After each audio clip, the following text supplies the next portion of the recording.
Hey guys, Photo 5 here with episode number 16 of the Nice Career Mode. This episode is part 1 of season number 2. Kicking it off in the transfer window, obviously 2 players already are departing us. So we've already started the season with a bit more money than we had originally.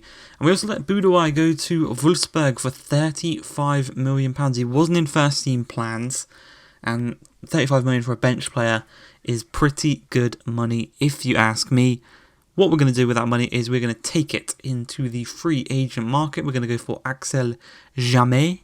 This guy, I believe, is Frank Ribéry's regen, centre forward, France. I think they have the same birthday. I think the 7th of April is his birthday when I checked. I haven't actually checked Ribéry's birthday, but I think it should be Ribéry's regen. Next up, though, we said we were going to sell him, and we are making that promise come true. Benitez, we will be looking to sell him. He will be joining Sporting in Liga NOS. Now, the man to replace Mr. Benitez is going to be a difficult one to find, because obviously we have had goalkeeper problems, not just in this career mode, but in the Fulham career mode with Lafont. So maybe it's the defence in front that we need to improve. And with the kind of big downgrade of Dante over the past season, we need a player to come into the first team. And I thought there's no one better than Mr. Nathan Ake from Man City. He's not a first team player. Well, for Man City that is. For us, he'll come in, he'll be one of our best players instantly. He's still pretty young for a centre-back, only 27 years of age. He's 80 overall. So he's already a couple of overalls higher than Dante. And we can see there Benitez has been sold. We're going to get 23 million from that deal to go and find a new goalkeeper to sign. Now, I thought I'd take a bit of a risk on this one. You can see the Chelsea man walking in. We're not going for Mendy. We're going for Kepa. Now, we know he's one of the biggest flops ever. I think 72 million was what we signed him for back in 2019, I think it was, maybe 2018. But we're going to get him off of Chelsea's hands. We're going to hope that he can become the goalkeeper he's supposed to be, the next Spanish number 1. 27 years of age for a goalkeeper, that is very, very young. He still has many, many years ahead of him. 10 plus potentially.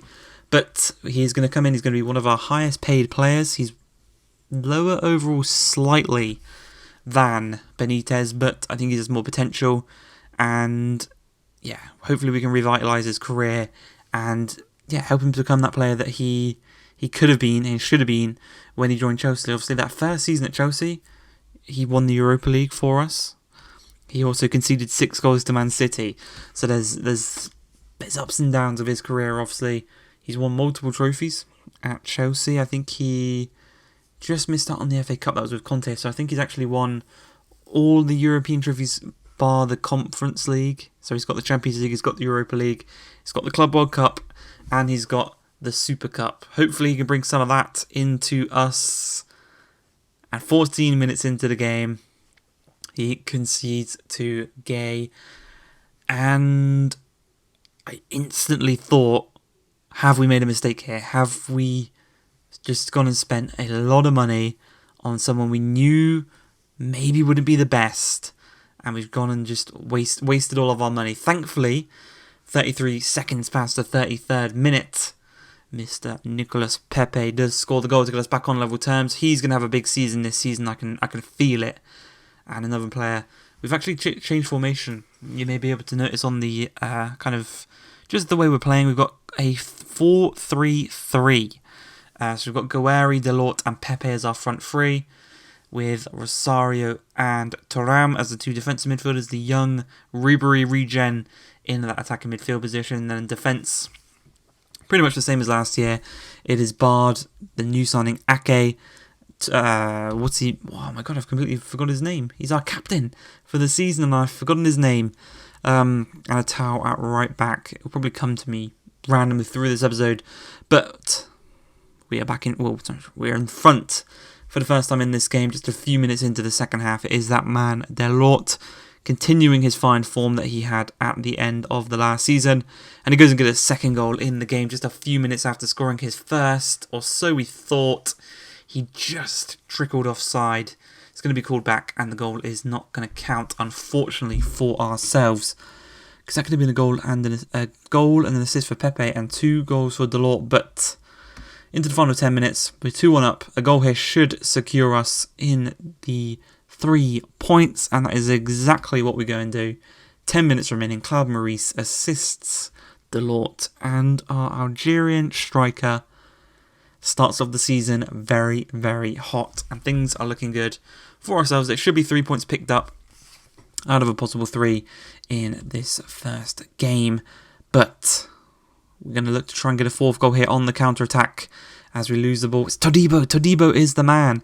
Goes in, sliding, tried to win the ball back, doesn't quite work out. Gay whips it across, and Kepa concedes again on his debut to Metz, a team we probably should be keeping a clean sheet, and we've got to think, would Benitez concede them? And I've got to say, he probably would. He probably would. Thankfully, though, Thuram goes down the other end, secures a victory in the 88th minute, makes it 4-2. Lovely finish from our midfielder. And that's an area of the pitch I think we are really, really, really well secured. That 2 centre midfield positions, obviously, attack is really good as well. Maybe defensively and the keeper, I've made the wrong signings because, again, Ake in defence and Kepa in defence both conceded twice in this game. And I realised after this, I actually only had Kepa as my goalkeeper. I had no one else.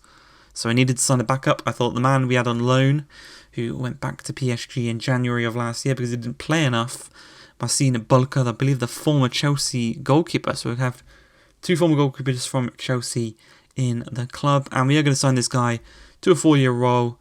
And also he's going to reduce his wages quite nicely for us. That is going to be it for this episode, though. Be sure to catch the next one. We're going to have some more transfers, more games. If you've enjoyed this one, though, please like, subscribe, and peace.